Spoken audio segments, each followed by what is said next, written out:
मराठी, ते धडक ते धडक. सांगता येईना आणि सहनही होईना, शौचावाटे रक्तस्राव, वेदना, वारंवार शौचास होणे, हा मूळव्याध तर नाही ना?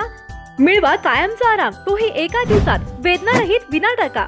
मूळव्याधीवर औषधोपचाराबरोबर लेझर व इंजेक्शनची खास सुविधा देणारे विट्यातील पहिलेच हॉस्पिटल डॉक्टर बंडगर यांचे मूळव्याध स्पेशालिटी हॉस्पिटल, अनुराज हॉस्पिटल शेजारी, एससी स्टँडच्या बाजूला, खानापूर रोड, विटा. केवळ अचूक आणि वेगवानच नव्हे तर आपण पाहत आहात सर्वात लोकप्रिय कृष्णा काडसे जिओ मराठी न्यूज. खवय्यांनो, जरा थांबा.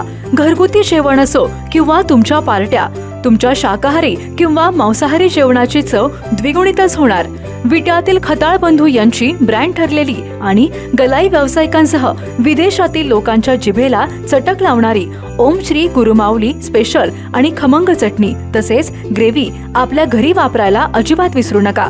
चुलीवरील भाजलेल्या मसाल्यासह लाकडी घाण्यातील तेलापासून तयार करण्यात आलेली नैसर्गिक चवीची ओम श्री गुरुमाऊली स्पेशल चटणी आणि ग्रेव्ही वापरून घरगुती जेवणाच्या अस्सल चवीचा मनमुराद आनंद घ्या. नैसर्गिक चवीचे मसाले निर्मित प्रोडक्ट्स म्हणजे ओम श्री गुरुमाऊली स्पेशल चटणी, मसाले अँड ड्रायफ्रुट्स, विटा. पत्ता खताळ बंधू, मधुवन हॉटेल समोर, विटाचा राजा कॉर्नर, महात्मा गांधी शाळेजवळ, विटा. संपर्क आपल्या स्क्रीनवर.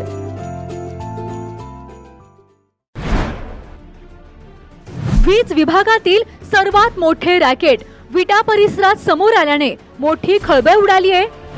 कारवे येथील विकास जाधव यांनी वीज कंपन्यांचे सर्वात मोठे रॅकेट समोर आणलंय. कारवे येथील विद्युत वाहिन्यांची जबाबदारी वीज आणि पवनचक्की कंपनीने न घेतल्याने मोठा घोटाळा उघडकीस आलाय. बाप म्हणतो पोरग माझं नाही, आई म्हणते कधी झालं माहित नाही, असा गंभीर प्रकार या निमित्ताने उघड झालाय. या खळबळजनक प्रकारामुळे वीज कंपन्यांसह पवनचक्कीचे अधिकारी संशयाच्या भोवऱ्यात अडकलेत. वीज आणि पवनचक्की कंपन्यांमध्ये करोडो रुपयांची सेटलमेंट झाल्याची चर्चा देखील या निमित्ताने सुरू झालीय. खानापूर तालुक्यातील कारवे येथील विकास तानाजी जाधव यांची 959-1 या गटात शेतजमीन आहे. सदर शेतातून अति उच्च दाबाच्या विद्युत वाहिनी तारा 10 ते 15 फूट अंतरावरून गेल्यामुळे सदर शेतामध्ये वीज गळती होऊन पिकांच्या नुकसानासोबत जाधव कुटुंबियांच्या जीवितास धोका निर्माण झाला आहे. याबाबत विकास जाधव यांनी प्रशासनाकडे वेळोवेळी तक्रारी दिल्या आहेत. जाधव यांनी दिलेल्या तक्रारीत सदर विद्युत वाहिनी Vestas wind technology private limited या पवनचक्की कंपनीच्या फीडर नंबर 11-12-13 ला जोडल्याचे नमूद केले आहे. त्यानुसार 1 नोव्हेंबर 2022 रोजी धोकादायक असणारा सदरचा विद्युत पुरवठा खंडित करण्याची मागणी जाधव यांनी विटा पोलिसांकडे केली होती. यावेळी विटा पोलिसांनी सदर विद्युत वाहिनी वेस्टास विंड टेक्नॉलॉजी या पवनचक्की कंपनीची नसून महावितरणची असल्याचे सांगत आपण महावितरणकडे दाद मागावी असे पत्र देऊन विकास जाधव यांचा अर्ज निकाली काढला. यानंतर जाधव यांनी वेळोवेळी महावितरण विभागाकडे याबाबत तक्रारी केल्या.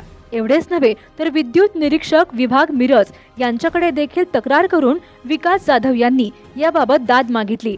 यानंतर जाधव यांच्या या तक्रारीची गंभीर दखल घेत मिरज येथील विद्युत निरीक्षक विभागाचे विद्युत निरीक्षक एस राठोड यांनी 26 ऑगस्ट 2024 रोजी आदेश देत कारवे येथील विकास तानाजी जाधव यांच्या जमीन गट नंबर 959-1 मधून Vestas wind technology private limited या कंपनीच्या पवन ऊर्जा प्रकल्प फीडर नंबर 11-12-13 ला जोडणाऱ्या विद्युत वाहिनीचा वीज पुरवठा खंडित करण्याबाबत महाराष्ट्र राज्य वीज पारेषणच्या सांगली विभागाला सूचना दिल्या.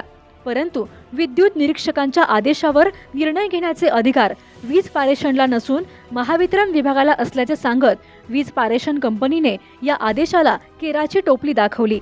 विद्युत निरीक्षकांचा हा महत्त्वपूर्ण आदेश झिडकारून लावल्याने विकास जाधव यांनी आमरण उपोषणाचा निर्णय घेऊन याबाबत प्रशासनाला माहिती दिली. यानंतर मात्र वीज पारेषणचे कार्यकारी अभियंता SM पुजारी यांनी 8 सप्टेंबर 2024 रोजी विकास जाधव यांना पत्र पाठवून आपल्या शेतातून जाणारी Vestas wind technology India private limited पवन ऊर्जा प्रकल्प फीडर 11, 12 आणि 13 ला जोडणारी विद्युत वाहिनी ही महावितरण कंपनीच्या अंतर्गत येत आहे। सदर विषयाबाबत महावितरण कंपनीशी पुढील कार्यवाहीसाठी आमचे पत्रव्यवहार चालू आहेत, त्यामुळे आपण आमरण उपोषण करू नये। 8 दिवसात याबाबत आम्ही कारवाई करू असे आश्वासन दिल्याने विकास जाधव यांनी उपोषणाचा निर्णय मागे घेतला। परंतु महावितरण कंपनीचे अधीक्षक अभियंता DP पेटकर यांनी सदर विषयाशी महावितरणचा देखील संबंध नसल्याचे सांगितल्याने जिल्ह्यात मोठी खळबळ उडाली आहे। एकीकडे Vestas wind technology India private limited या पवनचक्की कंपनीने सदर विद्युत वाहिनी आपल्या कंपनीची नसून महावितरणची असल्याबाबत पोलिसांना जबाब दिला आहे। वीज पारेषणचे सांगलीचे कार्यकारी अभियंता SM पुजारी यांनी देखील सदर विषय पारेषण विभागाचा नसून महावितरणचा असल्याबाबत स्पष्ट केले आहे।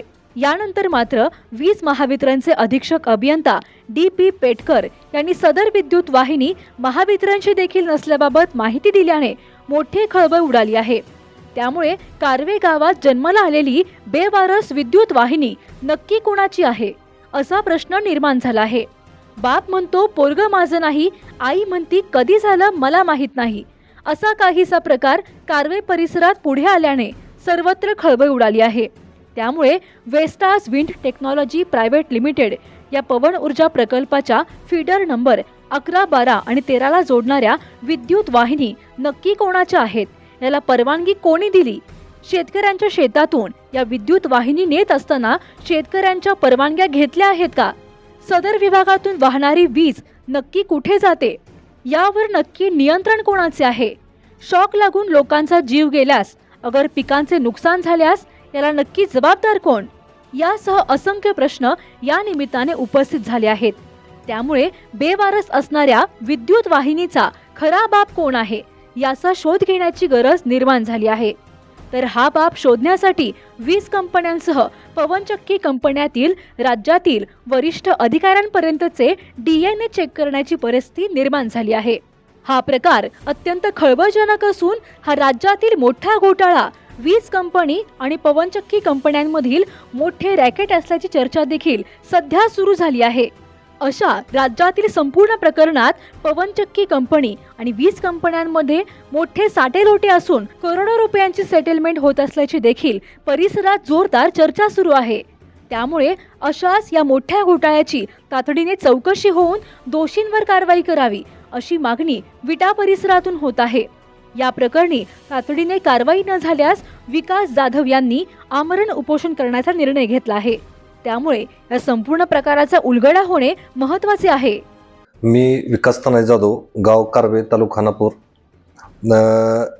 माझ्या शेतजमीन गट नंबर 959/1 मधून वेस्टास विंड टेक्नॉलॉजीची फीडर नंबर 11, 12 आणि 13 ही लाईन गेलेली आहे। लाईन अत्यंत जमिनीपासून अत्यंत कमी अंतरावर आहे, अंदाजे 12 फूट 10 फूट असं अंतर आहे। तिथून वरचेवर स्पार्किंग होऊन वेळोवेळी 2015 पासून आज अखेर 5 ते 7 वेळा माझा जळीत झालेला आहे। अपघातात आई जखमी झालेली आहे, बायको जखमी झालेली, कोणतीही दखल घेतली जात नाही। महावितरण असेल, महापारेषण असेल, कुणी याबाबत आज अखेर जबाबदारी घेतलेली नाही। वेस्टास विंड टेक्नॉलॉजीने वेळोवेळी वेगवेगळी उत्तरं देऊन जबाबदारी टाळलेली आहे।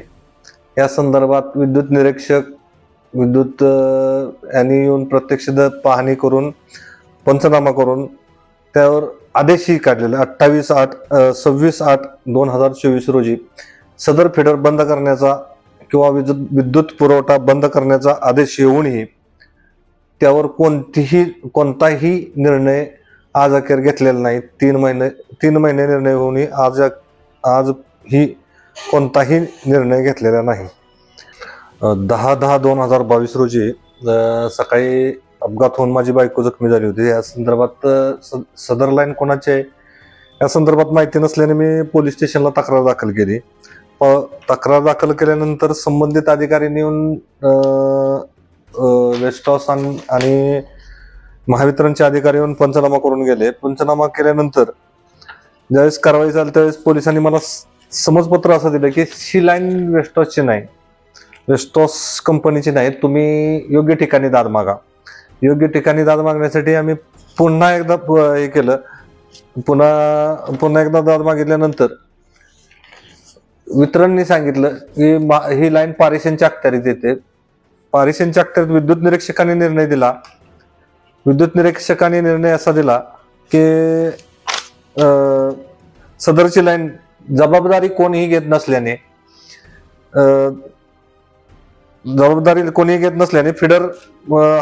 फिडरचा विद्युत पुरवठा हा खंडित करण्यात यावा. त्यावेळेस महापारेषणच्या अधिकाऱ्यांनी असं उत्तर दिलं की सदरची जबाबदारी आमची नसून ही वितरणची आहे. ज्यावेळेस वितरणला प्रश्न अर्ज करून विचारण्यात आल्यानंतर वितरणने आपल्याला पत्र दिलेलं आहे की सदर लाईन आमची नाही, तर याची संपूर्ण जबाबदारी हे वेस्टॉन्सने आम्हाला हँडवर्कच केलेलं नाही. तर सदर इथून पुढे अपघात झाल्यास याला जबाबदार महावितरण आणि पोलीस स्टेशन जबाबदार राहतील. या संदर्भात ह्या आदेशाचे पालन न झाल्यास किंवा याच्यावर कारवाई नाही केल्यास मी माझ्या कुटुंबासह येणाऱ्या 15 दिवसात मी तहसीलदार कार्यालयासमोर उपोषणाला बसणार आहे. मणक्याच्या जुनाट आजारासह गुडघेदुखी, मानदुखी, खांदादुखी, टाचदुखी आणि हातापायाला मुंग्या येण्यासारख्या आजारावर त्वरित आराम मिळवा डॉक्टर बंडगर यांच्या ब्लॉक इंजेक्शनच्या खास उपचार पद्धतीने. संपर्क डॉक्टर बंडगर, हाडांचे हॉस्पिटल, विटा. जिओ मराठी, ते धडक